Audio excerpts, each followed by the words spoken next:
And finally, a new study shows that Democrats are more likely to believe in ghosts, astrology, and fortune-telling. Some find this surprising, but others say, what do you expect from people who believe healthcare reform costs won't add to the deficit? So when it comes to seeing ghosts, Democrats seem to do it the most. A study by the Pew Forum finds that many Americans blend real religion with New Agey beliefs like reincarnation and throwing up. But when it comes to supernatural crud, Republicans don't hold a scented candle to Democrats. According to the survey, here are some numbers.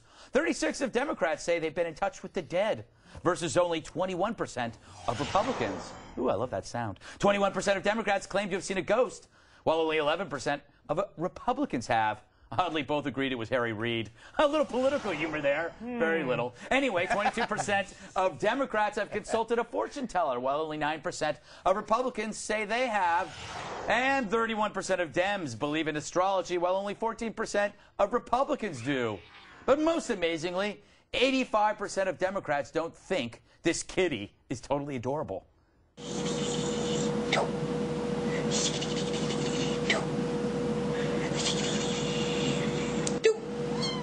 Oh, clearly Democrats are heartless monsters. Jim, I go to you first. Why is this just an example? I mean, if they believe in global warming, they believe in ghosts. That's what I say. Well, Greg, I've addressed that in my third book, and you really did kind of lift that from me. Yes, my third book is called Democrats. Boo. Yeah, that was great. That's all I have on that. It does explain why the Democratic symbol is a jackass. But I mean, are they just naturally more gullible? I'm surprised, actually. I would have thought... No, you know, I'm actually not surprised, because they're more into, like, you know, the spiritual healing and all that stuff, and I think Republicans tend to be more grounded in what they see as being realistic. Yeah. You know, when I die, I'll see God, you know, my opinion. Yes, that realistic notion. Yeah. You're right, all right. There's such a huge difference. Good example. Yeah, but Tamara, I got to ask you, because I know that you're a liberal, and I don't want to seem too one-sided here. Could it be that liberals are just more open-minded?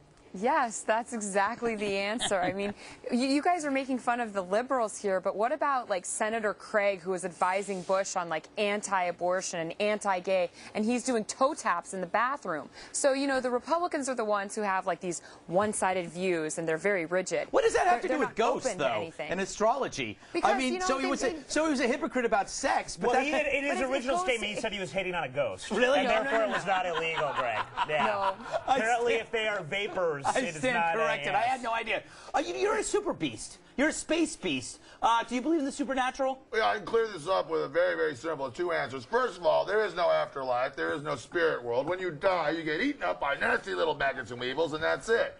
Second of all, a lot of these politicians in Washington are indeed being fooled by an Abraham Lincoln impersonator. Really? Yeah, it's kind of like Jodie Foster. When I went to Hollywood, I'm like, why is this hooker hanging out on Hollywood Boulevard? It took me hours to figure it out.